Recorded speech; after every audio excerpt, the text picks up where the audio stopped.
Toya Amos é uma mãe solteira que estava enfrentando algumas dificuldades financeiras. Ela já tinha trabalhado em diversos empregos, inclusive no supermercado, só que assim, não estava rolando financeiramente. Então, ela decidiu se mudar para Indiana, na esperança de dar uma oportunidade para os seus filhos e para sua família. E nessa época, ela tinha 3 filhos e eles tinham a seguinte idade: 7, 9 e 12 anos, respectivamente. 2 meninos e uma menina, a menina é mais velha. E além deles, tem também a mãe da LaToya, né, a avó das crianças, que é a Rosa Campbell. Então, em novembro de 2011, a família se mudou para Gary, em Indiana. Gary é a maior cidade do condado de Lake e tem 60 mil habitantes. Então, assim, é bem interiorana, tal, meio próxima de Chicago. E ela é conhecida por 2 motivos muito peculiares.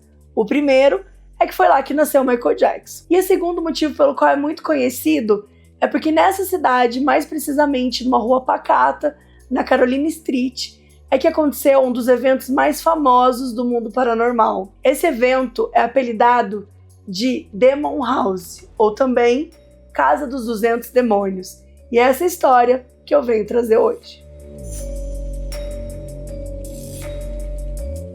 A casa era simples, a rua era bem tranquila, só que logo nos primeiros dias, coisas estranhas começaram a acontecer. Primeiro que surgiu uma infestação de moscas pretas na varanda. E a Rosa achou aquilo estranho, porque, gente, era inverno, não era comum. Então, beleza, elas começaram a matar as moscas, aí chegava a noite, elas apareciam de novo, aí de dia aparecia de novo, matava à noite, enfim. Aquela coisa toda, as moscas continuavam surgindo e elas tentavam vários produtos, várias coisas e simplesmente nada acontecia. E bom, uma casa alugada, uma infestação de moscas pretas na varanda, aquela coisa toda esquisita, né? E aí, do nada, elas começaram também a ouvir barulhos constantes de passos sendo dados nas escadas do porão. Além de ouvir esses passos, elas também ouviam um ranger das portas. Então, muitas vezes, a porta abrindo ou batendo, a porta do porão, né, que dá pra cozinha. E depois passos. Só que elas iam lá muitas vezes e não tinha ninguém, não tinha nada. Às vezes achavam que era algum cachorro, algum bicho, enfim. Mas realmente nunca aparecia nada. Elas trancavam as portas e mesmo depois de trancar, o barulho continuava. Algumas vezes, as portas se abriam, mesmo depois de trancadas. Foi nesse mês que a Rosa viu a primeira aparição. Uma figura sombria na sala de estar e também pegadas molhadas no chão. O ano de 2012 chegou e junto dele as promessas de que seria um bom ano para a família Amos. Só que as coisas começaram a ficar mais sombrias. No dia 10 de março de 2012, era início da madrugada e normalmente nessa época tá todo mundo dormindo. Só que naquele dia era diferente. Uma pessoa próxima da família tinha falecido. Então estava todo mundo acordado e tinha também um grupo de amigos na casa. Quando deu 2 da manhã, a LaToya começou a gritar: "Mãe, mãe!" E todo mundo correu para ver o que tinha acontecido. E na verdade ela estava gritando de dentro do quarto da Rosa. E lá estava a netinha dela, de 12 anos, e uma amiguinha também da mesma idade. Só que a neta estava inconsciente e ela estava levitando sob a cama. Sim, gente, ela estava levitando em cima da cama. Então pensa nessa cena, a casa toda reunida, todo mundo ali tentando se ajudar, um momento difícil, né? Uma reunião, uma celebração, né? Uma homenagem, enfim, à pessoa falecida. De repente a gente tem um grito, todo mundo corre pro quarto e a criança, né, da família, a menina, está levitando. E a amiguinha dela tá deitada na cama desesperada. Como tinha muita gente da família, né, amigos, enfim, tava muita gente, todos eles se juntaram e começaram a orar. Então, em algum momento, a criança começou a descer lentamente até cair na cama. E quando acordou, ela não se lembrava de mais nada. As pessoas que estavam na casa, né, as que não tinham ido embora ainda, nunca mais voltaram. Ficaram traumatizadas. E é claro que depois desse acontecimento, gente, elas resolveram buscar uma ajuda espiritual. Porque, né, eu poderia enumerar aqui todas as coisas estranhas, mas assim, vamos focar que a sua filha levitou? Eu não sei vocês. Mas se a minha filha levitar um dia, eu não tenho filha também, mas se a minha filha levitasse, eu claramente buscaria uma ajuda espiritual naquele mesmo momento. Só que, gente, falando sério agora, elas não acreditavam no que estava acontecendo.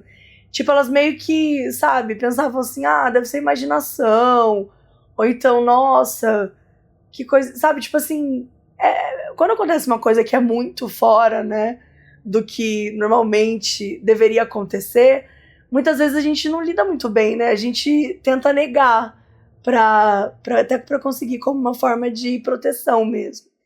Então, elas no início estavam muito assim, tanto a Latoya quanto a Rosa, né? Elas estavam pensando, gente, sei lá, talvez a gente tenha imaginado juntas, talvez a gente esteja exagerando, talvez foi um bicho que entrou à noite, sabe? Meio que elas estavam tentando encontrar respostas lógicas e racionais para o que estava acontecendo, e foi por isso que elas demoraram um pouco para pedir ajuda. E mesmo quando elas foram buscar ajuda, elas não sabiam muito o que fazer. Tipo, eu procuro um médico, eu procuro uma igreja, eu procuro um exorcismo, sabe? Tipo, o que tá acontecendo? Então, elas começaram a tentar buscar algumas igrejas, só que a maioria das igrejas ali da região se recusou a ajudá-las. Em algum momento, assim, de tanto ouvir falar sobre a casa, sobre os acontecimentos esquisitos, uma das igrejas topou. Eles toparam visitar o local e fazer uma limpeza espiritual. E é isso, quando eles chegaram lá, eles disseram que a casa realmente estava carregada. E a pedido da igreja, a Latoya despejou azeite nas mãos e nos pés dos 3 filhos e também passou, né, tipo, óleo na forma de cruz nas testas dos 3. E também desenhou cruzes com olhos nas portas e nas janelas da casa. Eventualmente, elas também buscaram ajuda com 2 videntes que visitaram a casa e afirmaram que tinha, no mínimo, 200 demônios convivendo junto com a família. Gente, e assim, eu não consigo pensar e imaginar essa notícia, porque um demônio na sua casa já é difícil. Mas imagina você chamar mais de uma pessoa, ela entrar, visitar a tua casa e falar que tem mais de 200 demônios. Parece impossível. É bizarro de acreditar. E elas acreditaram na história, porque isso, de certa forma, explicava a quantidade de coisas que estavam acontecendo e como mesmo elas fazendo de tudo, inclusive buscando ajuda espiritual, isso não passava. Uma das videntes pediu para que ela se mudasse urgente, mas por questões financeiras, gente, elas não iam conseguir arcar com isso agora.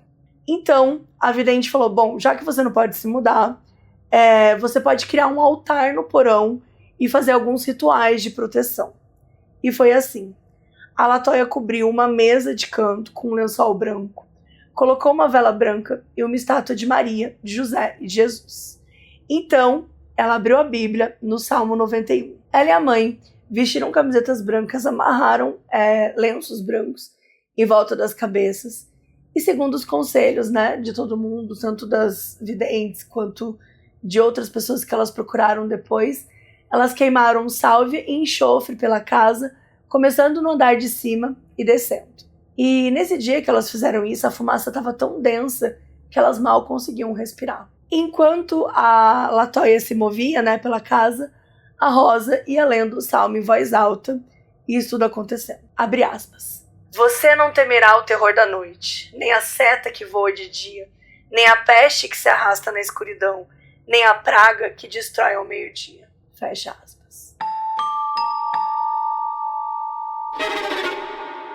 Foram muitos episódios e eles aconteceram da seguinte maneira. Olhos esbugalhados, sorrisos malignos, vozes se tornaram mais profundas, às vezes emitiam sons guturais, o pacote completo da possessão. Isso acontecia com a Latoya e com os 3 filhos e nunca com a Rosa. Segundo ela, né, os demônios não afetavam porque ela nasceu com uma proteção contra o mal. Ela via as coisas acontecendo, tipo, ela via as moscas, ela ouvia os barulhos, ela via a possessão, só que na hora de chegar nela, ela estava blindada, né? Rainha blindada. A Latoya dizia que se sentia bem fraca, tonta e um pouco aquecida. O corpo tremia e ela não sentia mais no controle. Em um dos episódios, o menino mais novo, de 7 anos, ele estava sentado dentro do armário conversando com um garoto que só ele via. E esse garoto descrevia como ele tinha sido morto. Uma vez, esse mesmo filho, né, de 7 anos, ele saiu voando do banheiro, como se ele tivesse sido lançado por alguém. Outra vez, a cabeceira da cama bateu na filha, causando uma ferida que precisou de pontos. Os episódios não eram só assustadores, eles também eram violentos. E as crianças e a Latoya passou a ter hematomas e feridas decorrentes desses episódios. A menina, a mais velha, de 12 anos, muitas vezes ela sentia como se ela estivesse sendo sufocada, como se ela estivesse sendo segurada de uma forma que ela não pudesse nem falar e nem se mover. Ela disse que ela ouviu uma voz dizendo que ela nunca mais veria sua família e que ela só sobreviveria por mais 20 minutos. Isso, gente, acontecia assim frequentemente, tipo 3, 4 vezes por semana, quase todo dia. Eles começaram a faltar aulas. Algumas noites eram tão insuportáveis que a família fugia e dormia em um hotel próximo dali. Algumas noites eram tão insuportáveis que a família fugia, simplesmente eles saíam correndo da casa e eles iam para algum hotel, sabe? Tentar dormir próximo dali. E assim, ainda gerava um gasto um dinheiro que eles nem tinham. Então, era uma situação que tava pra lá de impraticável, não é mesmo? E assim, gente, era uma situação que tava prejudicando muito a família Ammons. Não tinha como a família continuar assim. Então, no dia 19 de abril, eles buscaram ajuda médica e eles marcaram consulta com um médico chamado Dr. Geoffrey Onyuk. Não sei falar esse nome. E a mãe, né, a Latoya, contou tudo o que estava acontecendo na esperança de que ele pudesse entender. Agora imagina, você atende uma família, crianças com hematomas, com machucados, a mãe desesperada falando sobre possessão demoníaca. O médico falou que ele nunca tinha ouvido nada parecido com aquilo, ele ficou muito assustado, sabe? Tipo, a equipe médica que estava em volta também começou a ficar muito assustada. Ninguém estava entendendo o que estava acontecendo. Nas suas notas, conseguidas posteriormente, o médico escreveu que a família tinha delírios de fantasma na casa e alucinações. Foi completo caos. As crianças amaldiçoaram o médico com vozes demoníacas, começaram a agir com violência. O menino mais novo, ele foi levantado e jogado contra a parede sem que ninguém o tocasse. Os meninos desmaiaram do nada, eles não recobravam a consciência. E daí a Latoya pegava, né, o menino nos braços, a Rosa pegava o outro.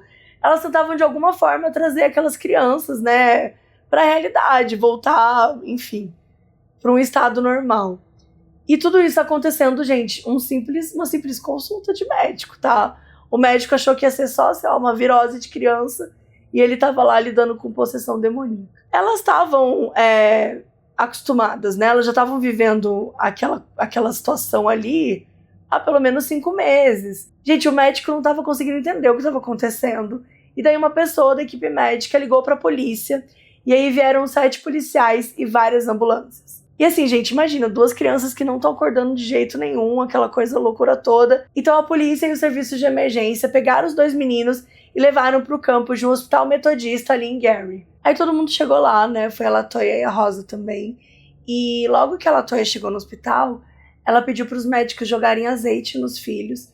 E todo mundo começou a rir, né? Meio que, assim, as pessoas olhavam para ela e agiam, sabe? Como se ela fosse louca, como se ela tivesse, sabe, maluca, assim. E era muito triste, né? E as coisas aconteciam, assim, muito rapidamente também. Bom, o tempo depois, o menino de 9 anos acordou. E ele acordou bem, falou normal, falou racionalmente. Já o menino mais novo, ele acordou, mas ele gritava e se debatia muito. Foi preciso 5 homens adultos para segurá-lo. Lembrando que ele tinha 7 anos de idade. Então ele apresentava uma força bizarra para a idade dele. Isso tudo que eu tô falando, gente, tá em relatório médico, tá? Testemunhado por agentes da saúde, pela equipe médica, que mais tarde eu vou explicar um pouquinho o que são esses relatórios, mas por enquanto, fiquem com essas infos. Um agente de saúde, né, que estava ali no hospital, começou então a fazer entrevistas para Latoya. E quando eu falo agente de saúde, gente, pensa que como essa situação toda tá acontecendo com criança, é o normal que acontece, né? Quando tem uma situação que envolve saúde e tudo mais, que vai buscar ajuda, e às vezes é uma situação esquisita, uma situação que pode parecer um abuso, pode parecer alguma coisa, é normal que tenha, assim, outros órgãos do governo olhando ali, verificando se tá tudo certo. No caso, aqui no Brasil, muitas vezes a gente fala, né, do conselho tutelar e tudo mais, e aqui nos Estados Unidos, eu vou falar um pouquinho mais pra frente sobre esse serviço. E a partir do momento que uma pessoa da equipe médica ligou pra polícia, né, porque imagina, você tem 2 crianças que desmaiaram, que estão passando mal durante uma consulta. O ideal é você ligar pra uma ambulância. Por que ela ligou pra polícia? Porque, de novo, a situação toda parecia muito estranha. Então, poderia ser uma situação de abuso, né? Poderia ser uma situação de uma mãe que bate nas crianças, de uma mãe que tá tendo um delírio e tudo mais.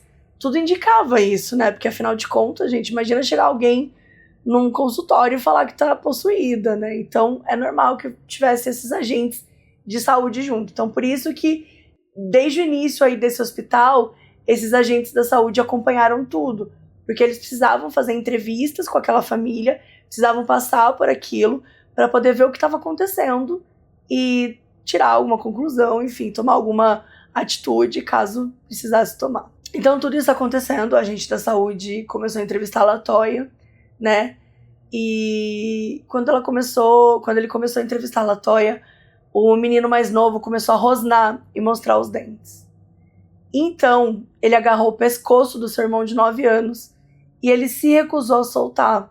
E, de novo, tiveram que intervir 4 pessoas até abrir a mão dele e tirar ele de cima do irmão. Mais tarde da noite, os 2 meninos foram levados para uma pequena sala de exame e a Rosa, né, a avó, estava junto com eles. E o garotinho mais novo, ele começou a rosnar de novo pro irmão mais velho e começou a gritar que ia matá-lo.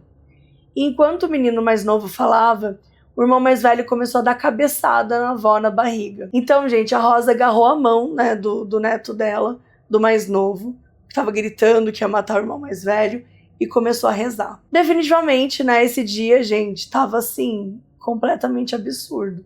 E ele não parecia acabar nunca. E, gente, vamos lembrar que tudo isso começou apenas com eles indo numa consulta. Eles foram numa consulta, deu merda, foram pro hospital, deu um monte de merda, já tá à noite agora, a consulta era de manhã, a gente já tá à noite, criança gritando, mostrando, rangendo os dentes, mostrando que vai matar, a avó rezando, a gente saiu de pra lá e pra cá, aquela loucura, aquela baguncinha. Então, o menino de 9 anos, ele tá de mãos dadas com a Rosa, ele vira de costas pra eles, mas ainda de mãos dadas com a avó, e ele começa a dar um sorriso perturbador. Aquela coisa bem de filme mesmo. Um sorriso bem esquisito, os olhos assim meio, sabe, assustadores. E de costas pra eles, ele começa a pisar na parede. E ele começa a pisar, pezinho, pezinho, pezinho, e ele começa a subir a parede. Até chegar no teto, ele cai no chão, de frente pra avó. E ele fez tudo isso enquanto ele segurava a mão da avó. O agente e a enfermeira que estava na sala, eles saíram correndo. Foda-se, eu não vou lidar com isso. Eles simplesmente saíram correndo do lugar e eles não quiseram mais... Tipo assim, eles ficaram apavorados, eles não queriam mais lidar com a situação. Muito tempo depois, eles foram interrogados pela polícia, né? Que tentaram entender o que estava acontecendo, o que eles descreveram. Porque, gente, eles começaram a descrever isso. Tipo, o menino começou das costas, começou a subir a parede... foi até o teto e caiu. E a polícia não acreditou, né? Aquilo tava muito estranho. E eles queriam entender o que tava acontecendo, né, gente? Se era, sei lá, um truque de acrobacia, se era alguma... sei lá, se eles eram mágicos, era uma pegadinha, enfim. Mas eles foram categóricos, eles falaram, não, o menino deslizou pelo chão, pela parede, pelo teto. E assim, na hora que eles correram, eles não correram e foram embora. Eles foram até um médico e eles contaram tudo. Só que o médico não acreditou, né? Ele não acreditou. Ele falou assim, então a gente vai lá. E aí eles falaram, não, a gente não volta naquela sala. E aí sim, eles meio que deixaram o menino sozinho, sozinho entre aspas, né? Porque estavam os dois meninos, mas estava a avó junto. Mas a enfermeira e o agente da saúde não voltaram. E o médico voltou. E aí quando ele voltou, ele pediu pro menino refazer. Ele falou, fiquei sabendo, né, que você deu aí uma volta, que você subiu pela parede, não sei o quê. Você pode fazer isso de novo? E aí, nessa hora, o menino disse que ele falou que não estava entendendo nada, ele não se lembrava disso, sabe? Ele falava que não sabia o que estava acontecendo.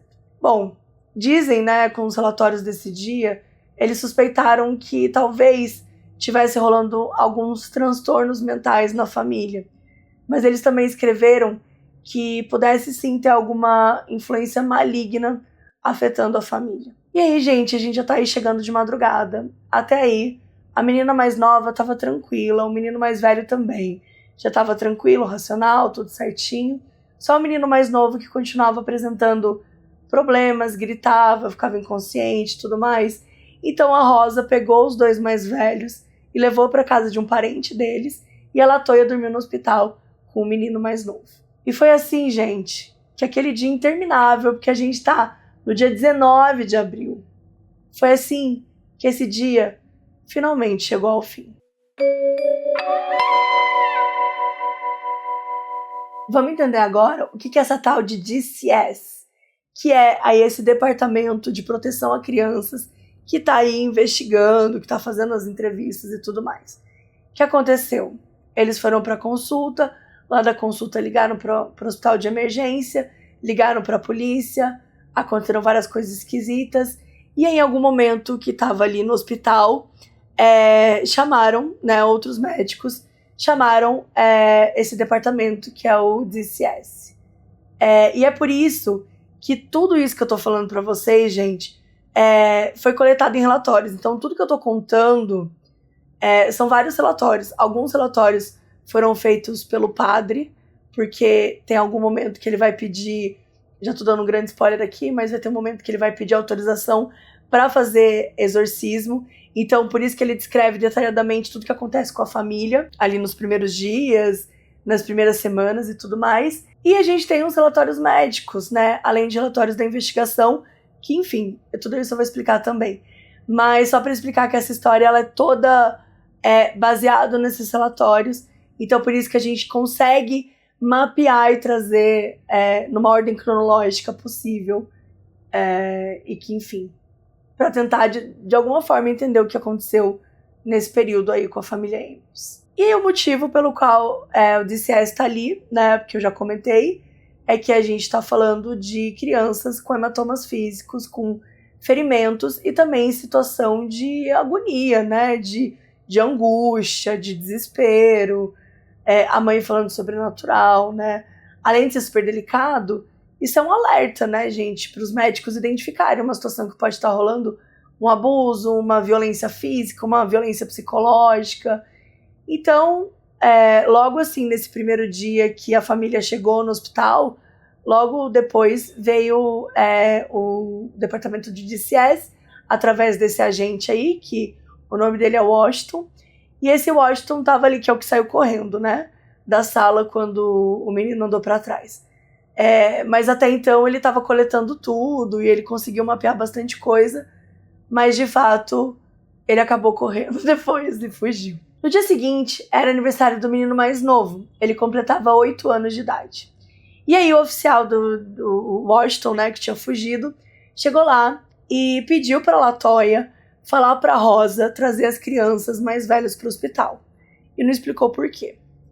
E aí, um tempo depois, ela chegou com as crianças mais velhas, e aí rolou toda uma coisa legal, porque, enfim, era aniversário do menino, ele fazia 8 anos, então a família, né, se reencontrou, foi um momento muito especial, e o hospital também acabou organizando um bolinho, sabe? Então eles passaram um momento muito feliz ali. Isso tudo rolando, né, na sala, com o menino quase que internado, né, praticamente, mas um momento feliz. Só que logo depois foi muito difícil para Latoya, porque o DCS, né, esse agente, ele diz para ela que eles tinham tomado uma medida de emergência para assumir a custódia das crianças em tempo indeterminado.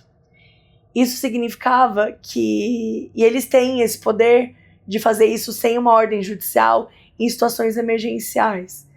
Então, esse documento ele tem 3 páginas. Eu vou mostrar aqui só a primeira, que explica bem essa decisão. Então, é esse documento que está mostrando aqui na tela, que ele explica por que o departamento pode fazer isso.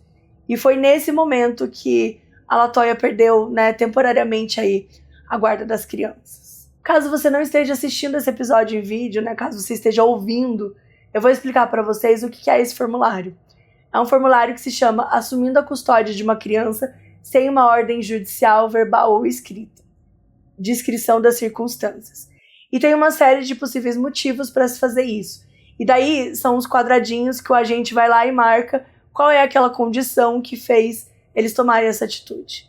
E a condição marcada é a seguinte: a condição física ou mental da criança está gravemente comprometida ou seriamente ameaçada em decorrência da incapacidade, recusa ou negligência dos pais, responsável ou tutor da criança, em fornecer a ela alimento, vestuário, abrigo, cuidados médicos, educação ou supervisão necessários. Então, enfim, é um formulário emergencial, né, para casos em que não dá para esperar a justiça decidir, né, uma ação tem que ser tomada ali na hora, para garantir uma certa segurança ou para garantir que as crianças não fiquem em sofrimento, né? Isso era para impedir que as crianças voltassem para casa da Latoya, para voltassem para a família, porque aparentemente aquela situação toda estava muito esquisita.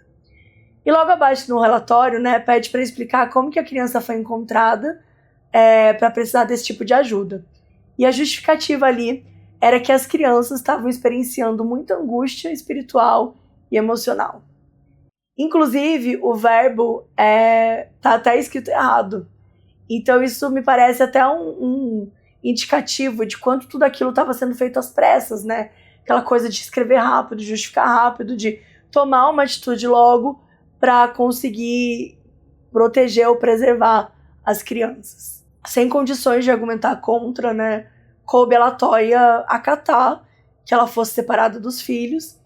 E isso não aconteceu de forma tranquila, gente, porque as crianças queriam muito ficar com ela. E até hoje, a Latoya conta que esse foi o dia mais difícil da vida dela. Porque, apesar de eles estarem passando por realmente muito estresse, por um sofrimento imenso, há meses, eles estavam passando aquilo juntos. E ela acreditava muito que eles iam superar aquilo juntos, né? Eles estavam passando por todas as adversidades, mas sempre com muito amor, sempre juntos, sempre conectados. Então, quando teve essa decisão, ela disse que foi o pior momento da vida dela.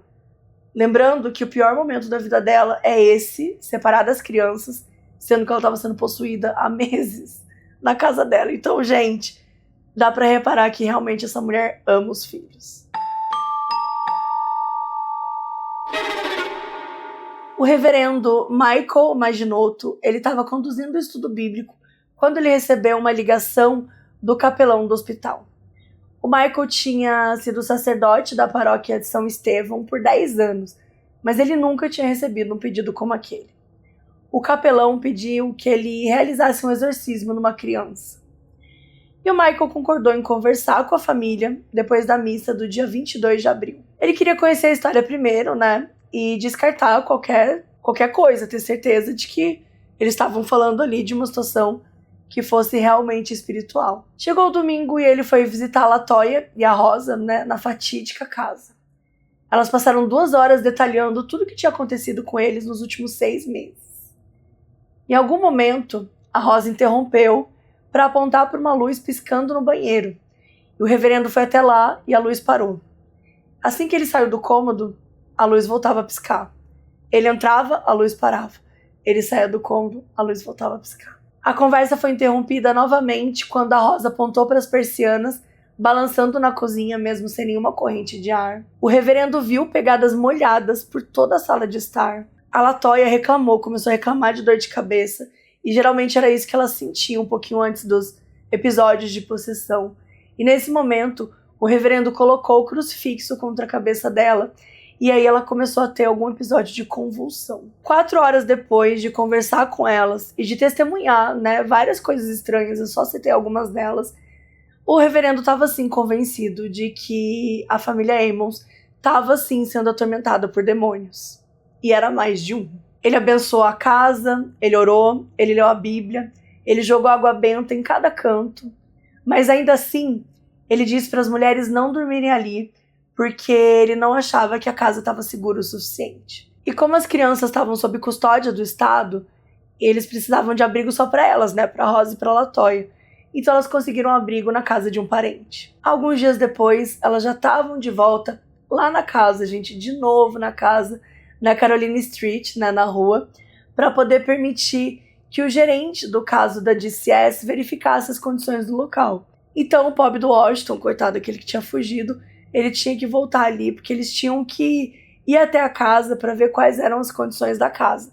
Só que o gerente, ele não queria ficar sozinho.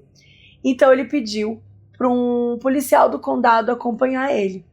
E aí o policial do condado de Lake, né, avisou que ele estava indo acompanhar e outros 2 oficiais pediram para se juntar para eles por curiosidades profissionais.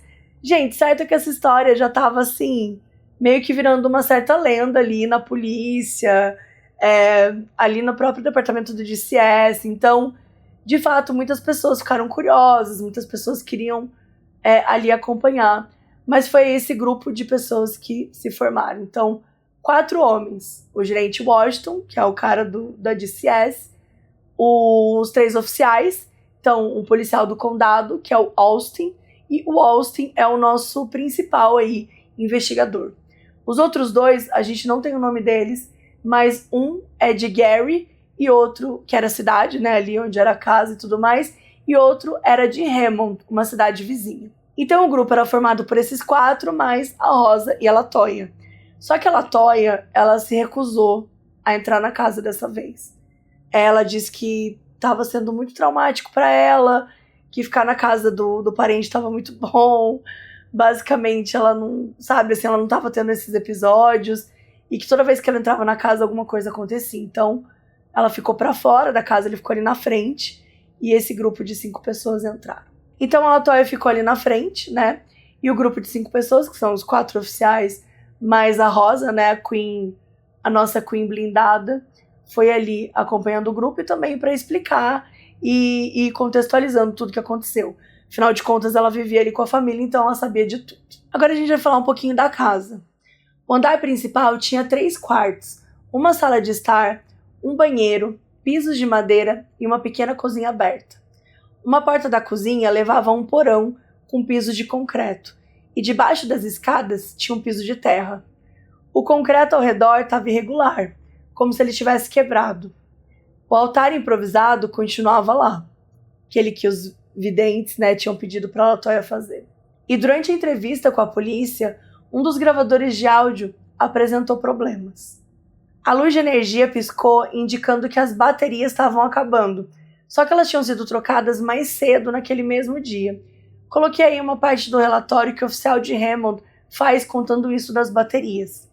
Outro oficial, então, gravou um áudio e quando reproduziu mais tarde, ouviu uma voz desconhecida sussurrar "Hey". O nome dele foi censurado, né, durante os relatórios e tudo mais, mas eu vou dar o nome de Joe, só pra gente conseguir entender aqui. Vários dias depois, Joe ouviu a gravação de áudio que fez da visita à casa localizada na Caroline Street, em Gary, Indiana. No minuto 20:55 da gravação, Joe tirou a fotografia das escadas do porão. Joe e o capitão Austin foram as únicas 2 pessoas presentes no porão naquele momento na gravação de áudio, e a voz do Austin é claramente ouvida na gravação.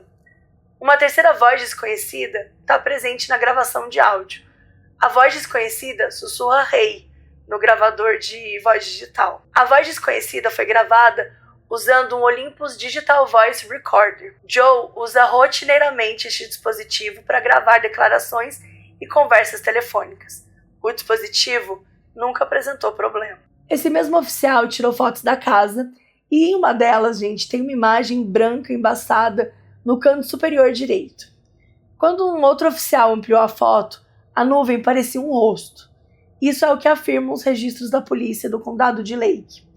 Essa imagem que vocês veem é parte desse registro e é parte de um documento de 7 páginas que diz o seguinte: a ampliação revelou uma segunda imagem verde que a polícia diz parecer uma figura feminina.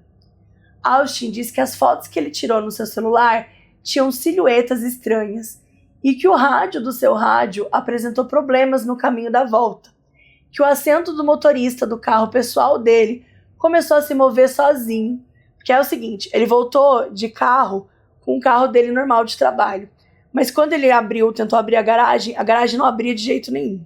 Em algum momento ele estacionou o carro dele lá de polícia fora, e ele entrou na garagem por dentro da casa, e quando ele chegou na garagem, aí sim, que o assento do banco pessoal dele estava se movendo sozinho. E a garagem continuava se recusando a abrir.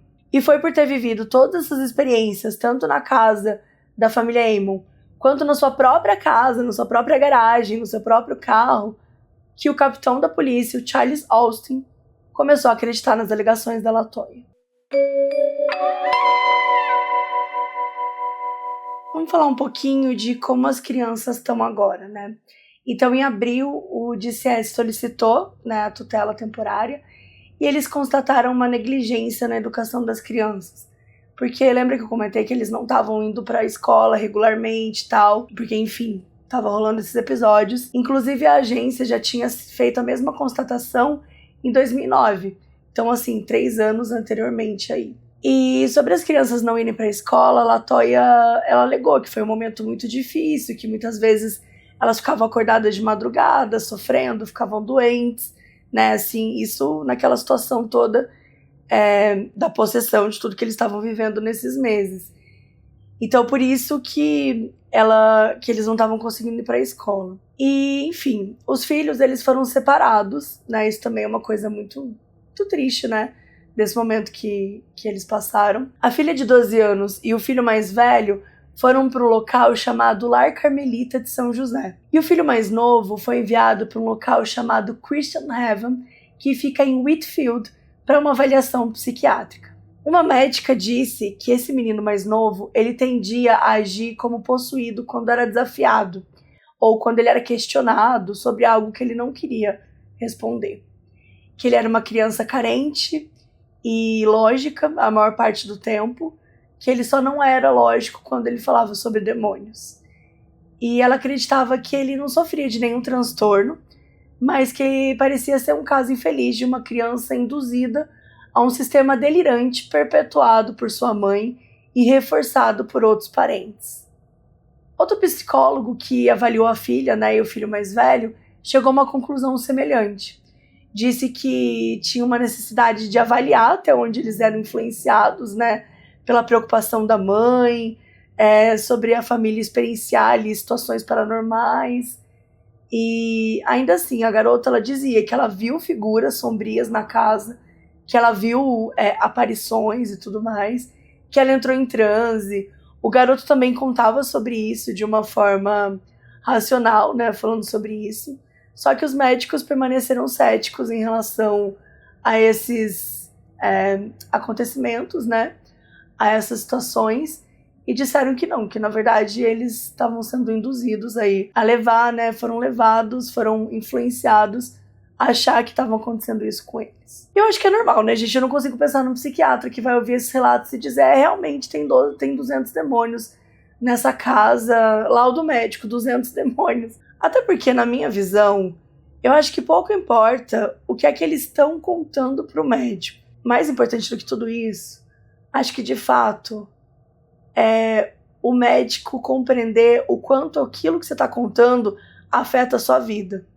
Porque, no fim, nós que vamos no psiquiatra, nós que fazemos consultas e falamos da nossa vida, a gente está contando uma versão, a gente está contando a nossa versão das coisas, né? Não necessariamente a realidade, mas acho que é muito importante ver o quanto isso impacta, né? Ah, eu tenho ansiedade, beleza, mas você tem uma ansiedade que faz você não sair da cama, né? Porque pessoas com ansiedade, uma tá deitada na cama 7 dias e uma tá sofrendo e tá descontando de uma outra forma, descontando em bebida. A outra tá sofrendo, mas tá conseguindo ter uma vida saudável. Ah, eu tô tendo uma vida normal, tô indo no trabalho, eu vou pra escola, mas eu sinto uma dor emocional muito grande. Essa dor tá me consumindo. Então, assim, mais importante do que todas essas coisas que eles estão falando é o quanto aquilo tava afligindo todo mundo, né? O quanto aquela dor, aquele angústia, aquilo que eles estavam vivendo estava afetando as crianças. E estava afetando muito, né? As crianças estavam muito afetadas, a mãe estava muito afetada, a avó rainha blindada super afetada, né? Então, de fato, eu não consigo pensar num psiquiatra que vai olhar para essa situação e falar assim, gente, realmente, laudo médico, 200 demônios, sabe? Não, eu realmente não consigo ver. Então, é super normal dos médicos serem céticos. Eu mesma acho essa história muito maluca, mas eu resolvi acreditar por conta dos relatórios, por conta das coisas que eu mesma acredito, dos lados espirituais e tudo mais. Mas voltando, não é sobre a minha opinião aqui, e sim sobre o que estava acontecendo e sobre quais eram os reports, né, dos médicos. E a Latoya também, ela foi examinada diversas vezes por profissionais. E cada vez que ela era, né, examinada, eles diziam que ela estava mais reservada, que ela não queria abrir tanto, que ela estava mais na dela, mas que não parecia estar vivenciando nenhum sintoma de psicose. Uma psicóloga ainda recomendou uma avaliação para entender se ela não estava deixando a religião mascarar ideações delirantes dela. Mas tanto a Latoya quanto as crianças, eles nunca erraram nada. Eles sempre relataram da mesma forma, contaram os episódios, tudo que eles falaram, eles nunca mudaram a versão. Sempre foi a mesma coisa. Isso é sempre interessante de dizer também. Porque não é uma versão só, não é uma história só, são vários acontecimentos. E as crianças, a Latoya, a Rosa, todo mundo sempre contou da mesma forma. Bom, eventualmente, o DCS, esse departamento, começou a criar algumas metas para as crianças. Esse departamento, né, ele pega essa tutóia que fala? Enfim, eles pegam essa guarda aí, mas eles vão fazendo diversas entrevistas e diversos diagnósticos e encontros para poder determinar se a família já pode voltar a estar reunida. Esses encontros, muitas vezes, tem a família unida e tal, porque eles estão sempre... a ideia, o objetivo deles é, né, nessas reuniões, fazerem essa investigação e acompanhar a família, né? Tentar fazer com que essa situação se resolva.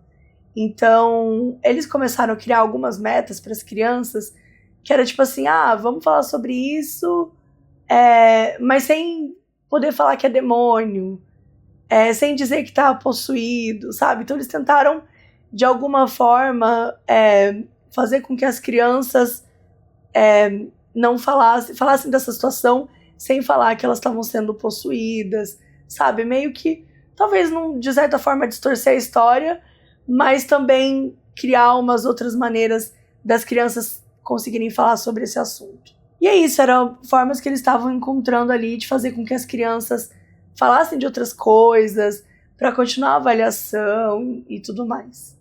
Inclusive, a Latoya podia visitar os filhos, desde que ela seguisse essas regras, né? Então, todas essas regras que eles lidavam, que eles tinham ali, ela precisava cumprir.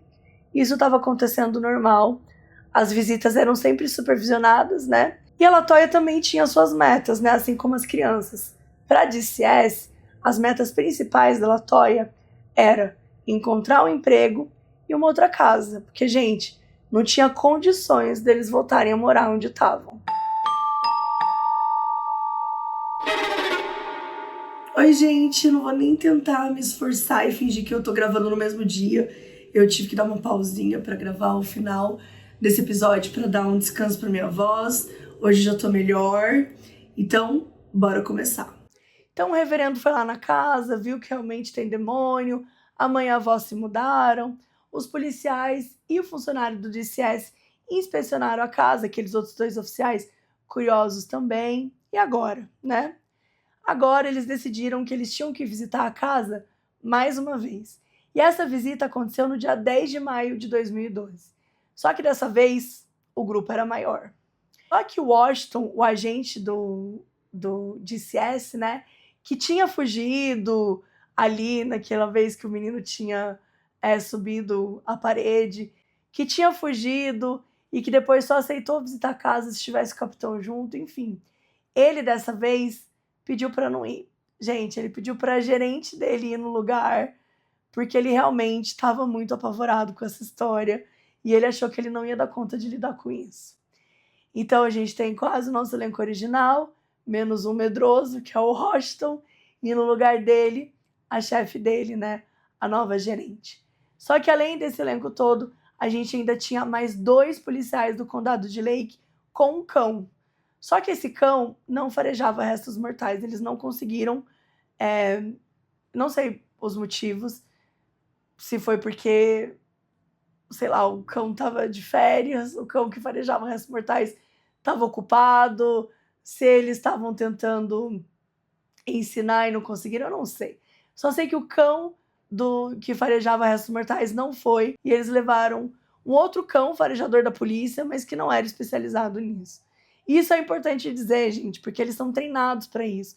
Então, quando é restos mortais, ele é treinado para sentir um certo cheiro, uma certa substância, talvez até ficar atento a algum tipo de bicho, sabe, que é mais comum de encontrar em locais que tem cenas de crime, que tem corpos, né, em decomposição. Então, de fato, é algo que eu acompanhei, né, eu fui num site visit da série Perícia Lab, né, do AXN, e na primeira temporada tinham cães farejadores e eu tava lá nesse dia. Enfim, a gente tava lá, eu vou colocar uma foto desse dia aqui, porque é bem especial. E basicamente a gente aprendeu muito sobre os cães farejadores nesse dia, e depois eu fui até ler sobre isso e tal, porque realmente é muito interessante, sabe? Às vezes a gente pensa, tá, mas o cão que fareja não sei o quê, o cão que fareja droga, ele não pode farejar restos mortais. Às vezes ele é mais treinado para, né, farejar um tipo de droga e para farejar um tipo de substância que o outro não vai ser treinado. Então, de fato, isso tem, né, bastante importância. Então, mas era aquilo, o cachorro não estava disponível, eles levaram ali um cachorro que poderia levar. Nessa segunda vez que eles foram visitar, eles conseguiram descobrir quem eram os donos da casa. Os donos da casa, eles pertenceram a um casal de uma família branca lá, que era o marido e uma mulher. Eles moraram a vida toda lá até ela falecer. Aí eles foram embora. E depois que eles foram embora, um cara comprou, uma família comprou essa casa, mas eles nunca viveram lá. Eles só alugavam. Então essa era a história da casa. E de certa forma, a polícia começou a criar uma certa teoria de que alguém pudesse ter morrido na casa, talvez alguém da família desse casal, ou sabe, sei lá, tentar de fato entender por que aquela casa poderia ter demônios, poderia ser assombrada e tudo mais. Então é por isso que eles decidiram levar o cachorro. Não tinha de fato, a única coisa que eles sabiam de ocorrência ali naquela rua era na quadra atrás, que tinha de fato acontecido uma morte, mas era na quadra atrás, né, gente? Não era na casa especificamente. Então eles estavam ali investigando, tentando tirar informações da casa, de todos os pontos, e uma das ideias de levar o cachorro era para ver se de fato eles conseguiam descobrir algum crime que tivesse acontecido lá. Então, ao todo, eram 9 pessoas, um cachorro e 200 demônios. Ai, gente, esqueci de dizer que nesse grupo de 9 pessoas, a Latoya também estava, porque no anterior ela não tinha entrado na casa, ela tinha se recusado. Dessa vez ela aceitou. E também estava o reverendo, então por isso que tinha muita gente, tá? 5 policiais, porque são os 3 anteriores, o capitão, um do condado de Gary, um do condado de Hammond, e mais 2 policiais que estão levando lá o cachorro. Então, ao todo, 5 policiais. Além dos 5 policiais, a gente tem a Latoya e a Rosa, né? Que é da família Ammons. Dessa vez a Rosa a Rosa é a avó blindada. Dessa vez a Latoya entrou na casa, então já temos 7. Aí a Samantha, que tá no lugar do Washington, que é a agente do DCS, e o reverendo. Então por isso que a gente tem 9 pessoas, tá? Então um dos policiais foi levando o cachorro pela casa e o resto do grupo, né, as 8 pessoas, foi direto pro porão. A Samantha encostou num líquido estranho e ela achou esquisito, tava meio pingando assim, na verdade. O Michael, o reverendo, ele queria olhar a terra abaixo das escadas para ver se ele encontrava algum objeto amaldiçoado. Um policial cavou um buraco e encontrou muita coisa bizarra, gente. Uma unha postiça, a unha era rosa, né? Umas calcinhas, um broche, uma tampa de panela, meias cortadas e embalagens de doces. Não achou mais coisa, continuou cavando tal, mas não achou mais nada. Então ele cobriu o buraco de novo. O policial que estava lá em cima com o cachorro não deu nada. O cachorro simplesmente não se interessou por nada. O reverendo abençoou um pouco, jogou sal, jogou nas escadas e no porão. O dedo da Samantha ficou meio branco, formigando. E ela teve a sensação de que o dedo dela se quebrou. Minutos depois, ela começou a passar mal. Ela teve um ataque de pânico e saiu para respirar. A Latoya também começou a sentir dor de cabeça muito forte, começou a sentir uma dor no ombro e ela também saiu de casa. E, gente, começou a escurecer nessa hora, tal. E aí o capitão decidiu que ele também não queria mais ficar na casa. Ele falou, não, gente, já deu, acho que é isso. Meio que é essa sensação, gente. Tava todo mundo morrendo de medo. E aí os outros policiais continuaram lá dentro. Né, os 4 que ficaram. Então, o cara de Gary, o cara de Hammond e os 2 lá com o cachorro. Eles continuaram ali fazendo uma busca e tal. E eles perceberam, né, aquela substância também que a Samantha já tinha visto e tal. Ela aparecia com óleo e ela tava pingando. E tava muito estranho, gente, porque ela tava vindo de um lugar que não tinha nada, não tinha óleo saindo dali, sabe? Então eles foram lá e limparam tal. E continuaram ali olhando pela casa. E 45 minutos depois eles voltaram e o óleo continuava lá. Estava pingando novamente. Como se, de fato, alguém estivesse colocando aquilo ali manualmente. E assim, gente, eles simplesmente não conseguiram entender. E quando eles olharam para as toalhas, de fato, elas estavam sujas do óleo que eles tinham limpado antes. Bom, teve esse rolê aí. E aí o reverendo, ele mandou uma carta pro bispo pedindo, pelo amor de Deus, deixa eu exorcizar essa família. Porque, né, aconteceram muitas coisas estranhas. Ele viu várias coisas estranhas, presenciou, já tem meses. É uma história que tá deixando todo mundo muito mal. O bispo se chamava Dali Melchizedek. E eu li a carta toda, gente, que ele escreveu pro bispo. São 6 páginas. E ele conta ali desde, né, do comecinho tudo que rolou. Inclusive, aquele relato mais pesado que eu contei ali no início do episódio, que eu falo que é o dia que alguém tinha morrido, né? E que aí tinha pessoas da família que tinham testemunhado, mas que, enfim, ninguém nunca mais quis voltar para casa da Latoya. Enfim, o padre, quando ele foi investigar essa história, ele procurou essas pessoas. E essas pessoas confirmaram. Não só confirmaram que coisas esquisitas aconteceram com elas, como elas confirmaram que elas viram a menina mais velha levitando.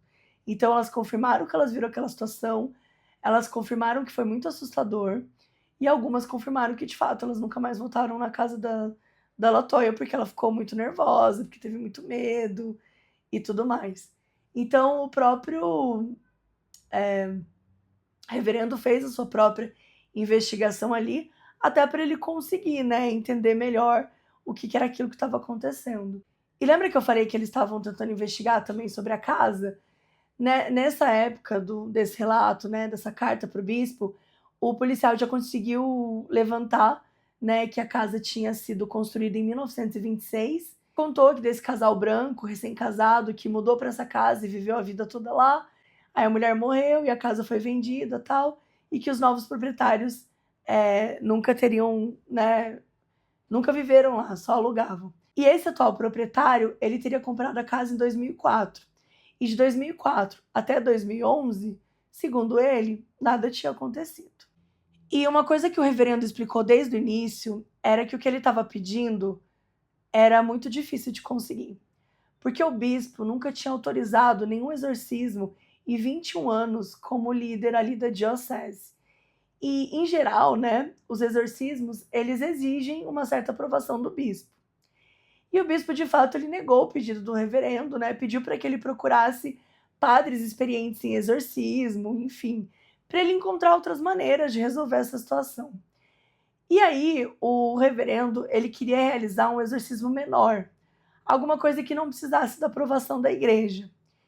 E aí, ele foi atrás desses padres que faziam algum tipo de exorcismo para ter algum tipo de experiência. Gente, vocês estão sentados?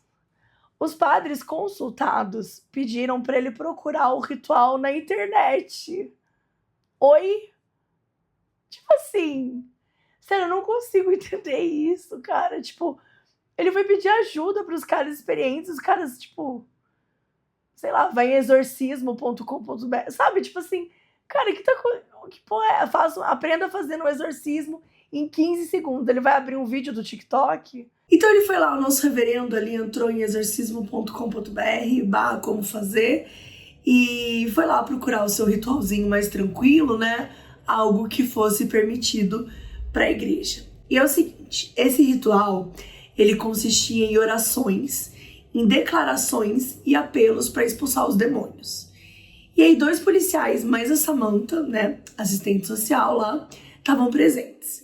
E ela disse que durante todo o ritual ela sentiu muitos arrepios e inclusive ela sentiu mais do que isso, ela sentiu meio que uma respiração muito próxima, como se alguém estivesse respirando perto do seu pescoço. Aliás, a Samantha, gente, depois que ela visitou a casa, ela passou por vários acidentes. Ela teve queimadura de 3º grau na moto, uma vez que ela estava dirigindo. Ela teve 3 costelas quebradas no passeio de jet ski. Ela quebrou a mão depois de bater numa mesa. E um dia ela foi correr e ela acabou quebrando o tornozelo.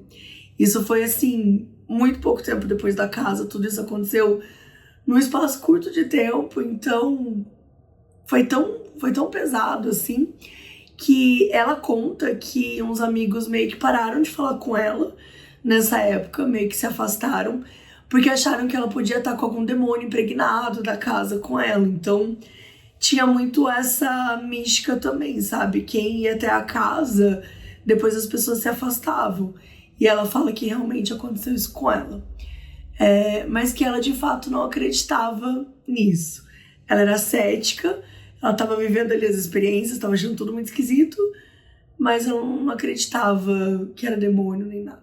E bom, depois aí dessa sessão, desses rituais, o reverendo deu uma tarefinha de casa para Latoya. Ela tinha que procurar o nome dos demônios que estavam atormentando ela.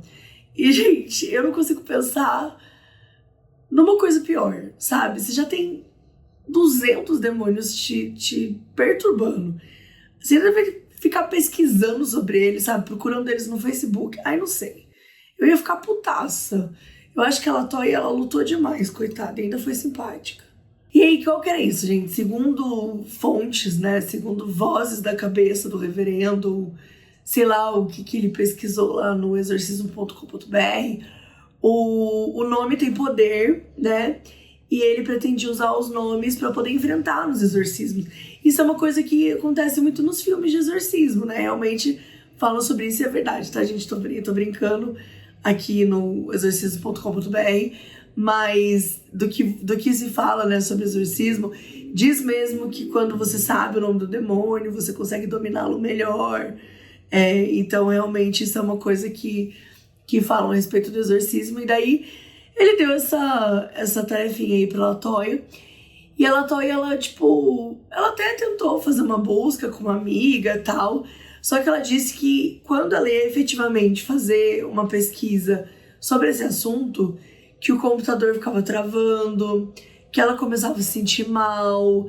Tipo assim, umas coisas bem bizarras foram acontecendo. Mas, por fim, ela acabou, forçando bastante, tentando fazer várias buscas, com uma amiga também.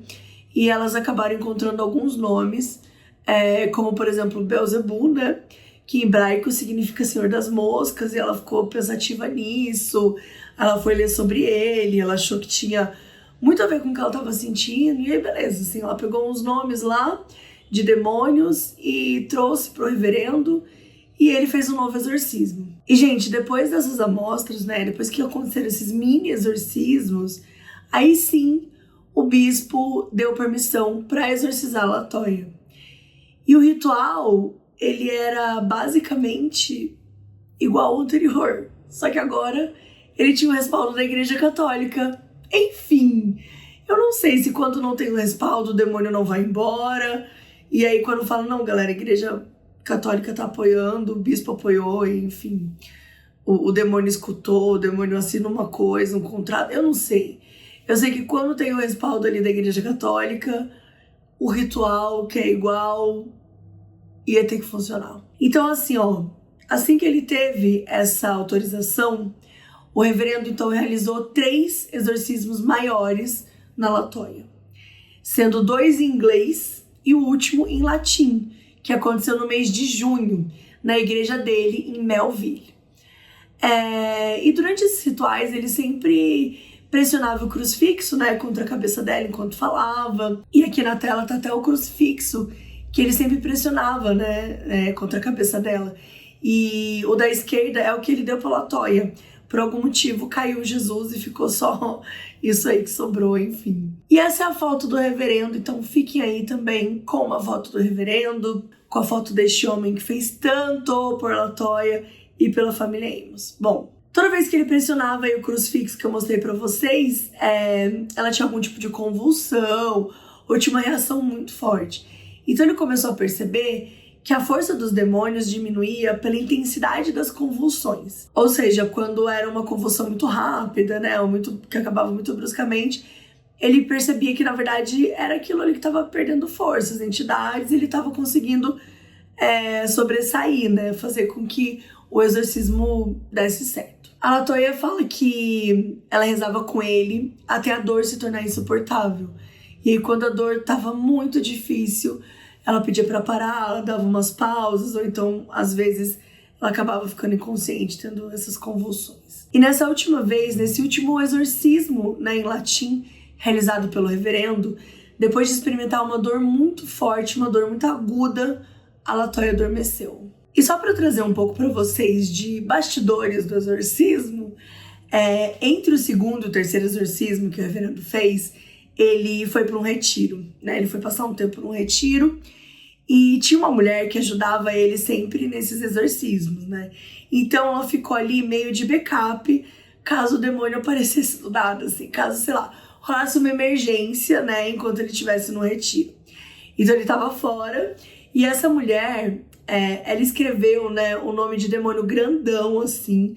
Tipo, era um nome que a LaToya tinha passado para ele, que ele não consegue lembrar isso, ele conta depois, né, em entrevistas, e ele não consegue lembrar o nome do demônio, mas ele falava que era um nome de demônio muito grande, que ele lembrava de ter várias palavras, era uma palavrona, assim.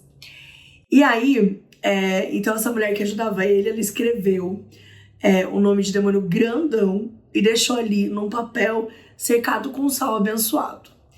E aí, se desse alguma treta com a LaToya, se acontecesse, sabe, uma emergência espiritual, a mulher vai lá, né, ela queimava o envelope e isso ia ser meio que suficiente para lidar com aquele momento ali. E bom, nessa época, a LaToya e a Rosa, elas não moravam mais em Gary, né, porque eu contei para vocês que elas nunca mais voltaram para casa, depois elas foram morar com parentes, mas nessa época aqui, elas já estavam, a LaToya já tinha encontrado um emprego e ela estava morando em Indianápolis, né, que é uma cidade que elas mudaram depois, que ficava ali 240 quilômetros de onde elas estavam. Só que elas sempre estavam voltando para Gary para sessões de exorcismo, para audiências judiciais, para os encontros com os filhos, né? Para, enfim, todas as coisas que estavam acontecendo ali na vida delas. Bom, e inclusive o reverendo até abençoou a nova casa da família só por desencargo, para garantir, né, que tudo ocorresse bem. Mas, de fato, deu tudo certo. Então, durante esse retiro, né, não pense que esse retiro não aconteceu nada, a LaToya teve, sim, vários pesadelos, e ela ligou pro reverendo. E aí, ele orientou aquela moça que estava sempre ajudando ele a queimar o envelope e depois guardar as cinzas para queimar na fogueira da igreja. E foi assim que os pesadelos cessaram. E essa foi a última vez que o reverendo e a LaToya se viram. E a Demon House, né, gente, a casa mal assombrada, a casa endemoniada, obviamente ela acabou virando um objeto de curiosidade local, né, a ponto do proprietário ligar para a polícia e pedir para eles pararem de ficar passando na frente, porque realmente a polícia passou muito tempo colocando viaturas para passar na frente, até porque antes deles começarem a acreditar, comprar a história da LaToya, eles tinham medo que eles estavam meio que fazendo algumas... Sabe, tipo assim, sei lá, por exemplo, um pouquinho antes deles irem na casa, né, quando teve aqueles momentos que a polícia reunia um grupo de pessoas e ia pra casa, eles tinham medo, tipo assim, será que a LaToya foi antes? Ela colocou um óleo, ela colocou uma panela, sabe, tipo assim, ela colocou como se ela tivesse, se ela pudesse fazer coisas pra provar que aquela casa estava, né, assombrada. Então eles precisavam garantir que não tinha ninguém entrando na casa e colocando nada, né, pra, sei lá, enganar a polícia, pra corroborar essa história e tudo mais. Até por todas as coisas estranhas que aconteciam na casa. Então, por isso que eles faziam essa vigília. Só que, gente, virou um negócio que, assim, de repente, todo dia a polícia estava passando por lá. E também virou um ponto de um local de curiosidade, as pessoas iam, ficavam olhando. Olha, foi uma grande loucura, assim. Esse novo inquilino, né, segundo ele, depois que... Ele já tinha falado, né, que nunca tinha tido nenhum problema na casa, mas depois que a família Amos foi embora, ele disse que não teve nenhum problema, tá? Ele falou assim, isso foi novo pra mim. Aí ele falou que a criança dele tinha dificuldade de atravessar essa ponte, mas que quando ele foi informado, né, sobre o envolvimento da Igreja Católica, quando ele entendeu todas as coisas que estavam acontecendo, que o reverendo tinha se envolvido, então ele disse que isso tinha deixado ele menos cético, né? Ou seja, que ele de fato, ele acreditava, porque ele não achava que a Igreja Católica ia se envolver com uma fraude ou ia, sabe, se meter numa coisa que não fosse real. Então ele dizia no início ali, né, quando ele deu diversas entrevistas, até porque ele falava sobre isso, quando estava sendo irritante para ele, que ele só queria alugar a casa. Enfim, é uma grande loucura. E é o que eu conto, né? O interessante dessa história, gente, isso aconteceu tudo em 2012. Então, assim, tudo tem bastante documento, né? Tudo é bastante documentado. Então, assim, é muita coisa que a gente tem que a gente consegue pegar dessa história. Então, por isso que eu consegui assistir as entrevistas desse dono e eu vi, né, essas coisas que ele falava. E, bom, além de tudo documentado, a gente fala também sobre documentos, né? E a gente tem um documento muito interessante que é de outubro, mais precisamente do dia 17 de outubro de 2012, né? Ou seja, 5 meses depois da Latoya perder a guarda dos filhos e quase 1 ano depois dela se mudar para Gary, né? Então ela se mudou em novembro, a gente tá agora em outubro de 2012. Então já se passaram 11 meses, ela perdeu a guarda das crianças, ela tá passando por tudo isso, passou pelos exorcismos, a casa foi visitada várias vezes, ela mudou para outra cidade com a mãe dela, ela procurou um novo emprego, elas conseguiram alugar uma casa, enfim. Foi uma época muito maluca, uma época muito complexa, mas que a gente tá vivendo tudo isso aí juntos. Bom, esse documento que, se você estiver assistindo, você está vendo na tela agora, ele fala dos riscos e das necessidades, né, das crianças, e ele diz muito a respeito à menina mais velha de 12 anos. Como eu disse, né, eles estavam sempre sendo avaliados para compreender melhor como é que aquela família estava lidando com tudo. E tem um dos campos que é para falar sobre os pontos positivos, né, as forças de cada criança. E a força, né, que dizia... O que dizia sobre essa menina mais velha é que ela era uma menina muito inteligente, que ela amava estudar, que ela tinha uma relação muito forte com a mãe, né, com os irmãos, uma ligação muito forte, muito bonita, que ela era falante, que ela respeita os mais velhos, que ela se dava super bem com as outras crianças, né, se dava super bem com os assistentes ali de saúde, com os agentes da saúde que estavam ali com eles. E o documento, ele tem várias páginas, ele detalha tudo que a família tá passando, né? Inclusive que a Latoya nunca faltou a nenhum compromisso, então ela nunca deixou de visitar as crianças, ela nunca deixou de, além de ter essas visitas, né, que eram supervisionadas, como a gente comentou, e por serem supervisionadas, ela era obrigada a seguir alguns critérios, né, seguir as regras, como eu disse. Além disso, ela também precisava frequentar, fazer consultas em terapia, fazer exames médicos. Então, assim, ela teve que se submeter a muitas coisas, né? E a muitas coisas por pessoas e profissionais que muitas vezes não acreditavam nela. Então, pensando, né, por esse aspecto também, foi muito pesado para a Latoya viver tudo isso, né? E o fato dela ter comparecido em todas... nas terapias, nas visitas das crianças, nos exorcismos, né? Tudo de verdade que propuseram para ela, que ela não morreu de medo, assim. Ela se doou, porque ela de fato queria ter as crianças de volta, né? Ela queria muito que a família dela pudesse se reunir novamente. Isso era uma coisa que é muito dito por esses agentes da saúde. O quanto isso era visível, era notável em todas as crianças. E, gente, isso finalmente aconteceu. Sério, isso finalmente aconteceu. Em novembro, ela finalmente recuperou a guarda das crianças. Então, 1 ano depois de tudo isso aconteceu. A DCS continuou acompanhando por alguns meses, né, para garantir que tudo ficaria bem. Então, assim, mesmo depois que ela ganhou a guarda das crianças, que ela pôde trazer as crianças para essa casa nova, para essa vida nova, para escolas novas e tudo mais, a DCS continuou ali acompanhando a família. Eles ficaram aí mais 4 meses, até que eles encerraram o caso lá para fevereiro, março de 2013, afirmando que a família não apresentava mais nenhum sinal de problema espiritual, que não tinha mais nenhum sofrimento. Nesse meio tempo também as crianças ficaram muito bem, as crianças foram acolhidas, né, muito nos locais que elas estavam. A gente lembrando que o irmão mais novo tinha sido separado, né, então foi muito importante que teve essa reunião de novo com a família, né, com a família Ammons, e foi muito especial.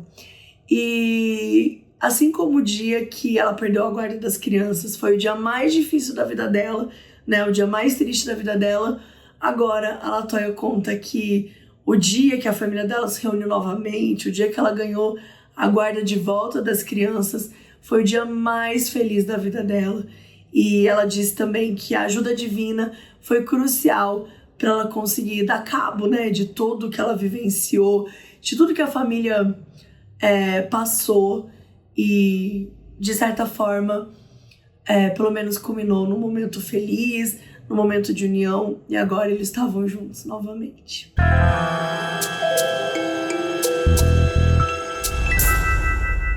Nem preciso falar, né, gente, a cobertura midiática que rolou nesse caso. Já falei aqui algumas vezes, a casa passou a ser extremamente assediada pela imprensa, por pessoas que viviam ali na região. E um cara bem famoso chamado Zach Bagans, ele é conhecido principalmente por conta do programa Ghost Adventures, então ele é bem famoso nos Estados Unidos.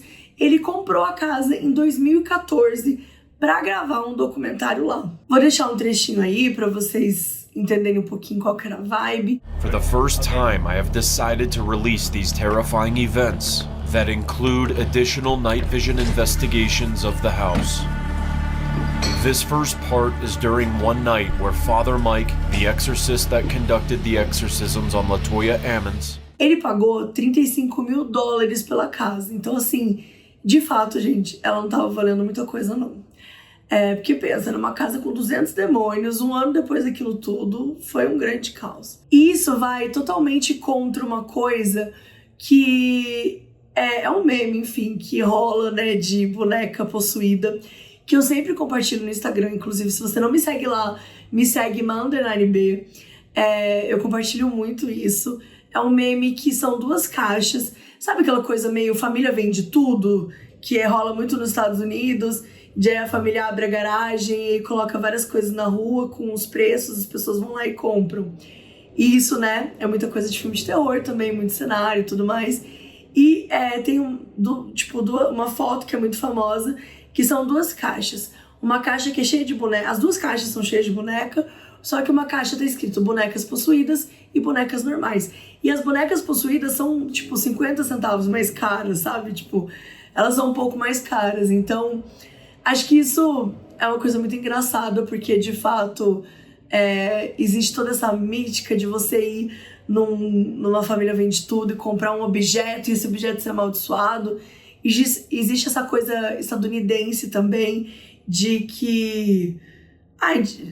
do valor que as coisas têm, né? Da boneca, de repente, Annabelle, que é amaldiçoada, e aquilo ganha um valor gigantesco. Então, acho que é muito engraçado esse meme. E eu acho que ele foi contra a casa aqui, né, gente? Porque a casa tava ali valendo seus $35 mil, quer dizer, baratésimo. Assim, né, pra uma casa, pro tamanho que ela era, apesar que ela realmente não tava ali nos melhores estados, mas realmente ela não, como é que fala, não envelheceu bem. E o documentário se chama Demon House, ou A Casa dos Demônios, tem 1h40 e ele não tem nenhum streaming. Então ele estreou em 2018, tô contando aqui pra vocês, mas infelizmente não tem lugar nenhum. Peço até perdão. Em janeiro de 2016, o Zach, né, gente, ele acabou decidindo demolir a propriedade, porque ele disse que o local era muito perigoso e que não deveria existir mais. Então segue aí imagens dessa casa sendo destruída, gente. Olha que loucura!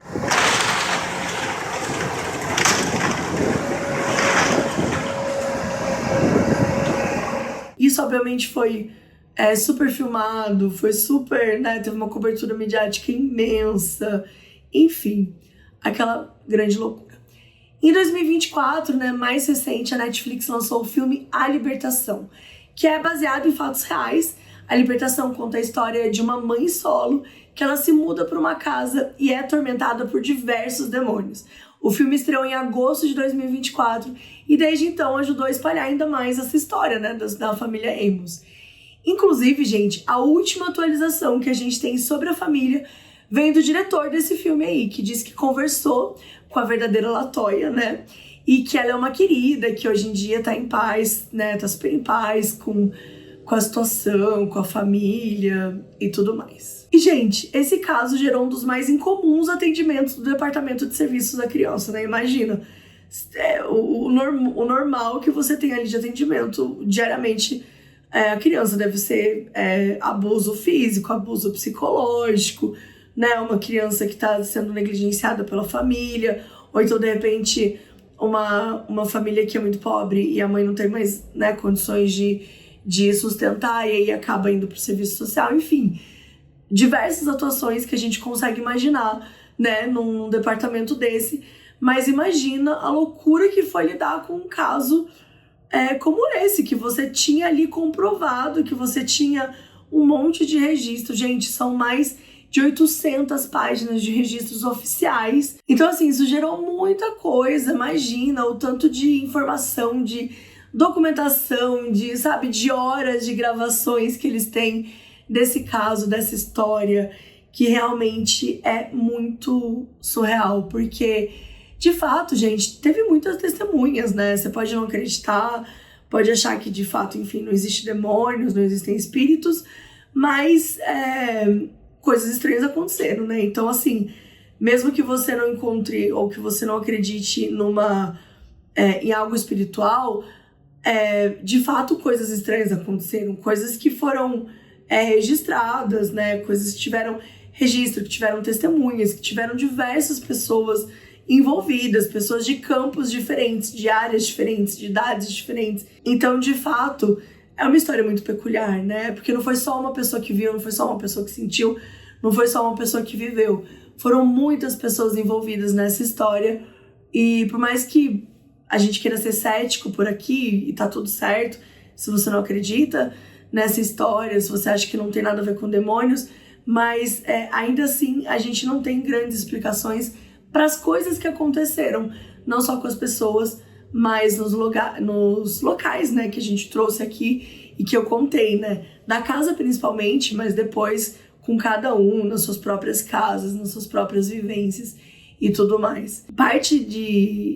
A oportunidade de poder contar essa história dessa forma tão específica e detalhada é porque The Indianapolis Star, né, que é uma mídia daquela cidade que elas mudaram, eles conseguiram pegar a maioria desses registros, né, essas narrações de entrevistas com policiais e tudo mais, e eles conseguiram montar uma matéria, na verdade um artigo gigantesco contando toda essa história, né? A LaToya, ela também deu acesso a registros médicos, aos psicólogos, aos documentos que não eram abertos ao público para que esse artigo fosse publicado. Então, muitos dos documentos públicos eles foram atrás e depois a própria família permitiu, né?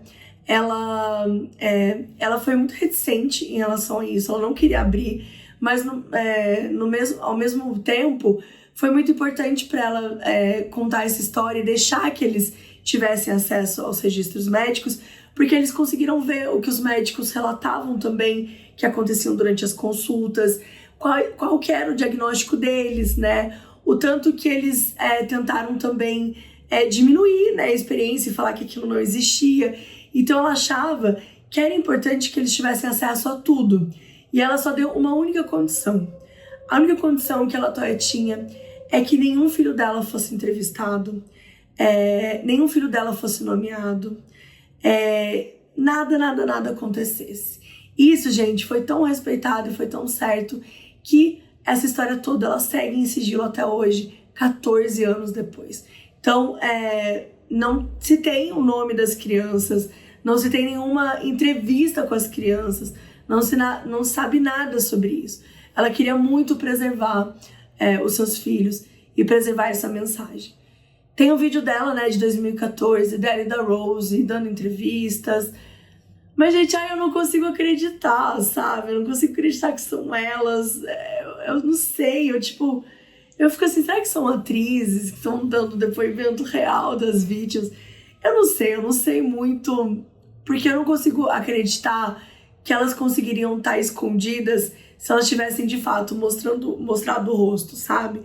Então, assim, pelo menos do que eu fui atrás e do que eu entendi dessa história, esses vídeos que elas apareciam eram elas mesmas. E eu não consigo acreditar, porque eu acho que se você aparece e mostra, não tem como você esconder depois, porque esse caso ficou muito famoso, muito mediático, sabe? Eu desconfio, sabe? Que seja esse nome, que seja Latoya, que seja a família Amos, porque, gente, eles nunca mais apareceram na mídia novamente, né? O que eu acho que aconteceu? Eles ganharam muito dinheiro, né? Eles vendendo a história, talvez pro artigo, né? Talvez para liberar essas documentações, não sei, de fato, não fui atrás disso, mas eu sei que pro filme eles foram atrás de ter os direitos, então houve aí uma negociação financeira e provavelmente pelo surto midiático que eles tinham e pelo fato de ser uma família que era extremamente pobre, acho que deve ter rolado sim muita, jogado muito dinheiro na família, falaram muito sobre dinheiro. E, gente, eu fico muito feliz, assim, de verdade, porque, depois de passar por uma coisa dessas, depois que a sua casa é invadida por 200 demônios, eu quero mais que você enche o seu bolso de dinheiro e vá viver sua vida aí, sendo feliz, sabe? É o que eu penso, é o que eu imagino para essa família. Eles ganharam muito dinheiro vendendo a história, sumiram e estão aí no mundão sendo felizes.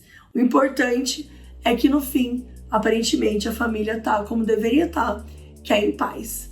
Uma história que começa com uma infestação de moscas pretas na varanda e termina como um dos casos mais emblemáticos no que se refere a histórias paranormais nos Estados Unidos. Gente, foi isso. Eu espero que vocês tenham gostado. Eu tô muito empolgada com esse episódio novo, com esse nova velha forma de fazer esse episódio, porque eu queria trazer mais casos assim, casos, né, de uma história só, que eu venho e esmiuço pra vocês. E queria pedir desculpas por ter ficado uma semana sem episódio, pedir desculpas por a minha voz ficar ruim. É muito difícil, gente, eu tô tentando, eu sempre tenho muitas, a gente chama de gaveta, né, quando você tem episódios aí gravados com antecedência, então de forma que quando eu fico doente isso nunca me atrapalhou, porque eu tinha episódios gravados, mas como a gente tá aí nesse novo momento, e esse novo momento implica que eu grave mais episódios solos e tudo mais, eu não tinha conseguido ainda gravar vários, e por conta disso, que enfim, aconteceu o que aconteceu, acabei ficando muito doente, né, e a sinusite me pegou, eu fiquei aí quase 15 dias muito mal, ainda tô me recuperando de uma lesão na corda vocal esquerda que eu tive por conta de sinusite, não sei se foi sinusite, mas por conta de ter forçado tanto no ano passado, ali em dezembro, então tô me recuperando, gente, mas tá tudo certo, e só feliz por esse novo momento,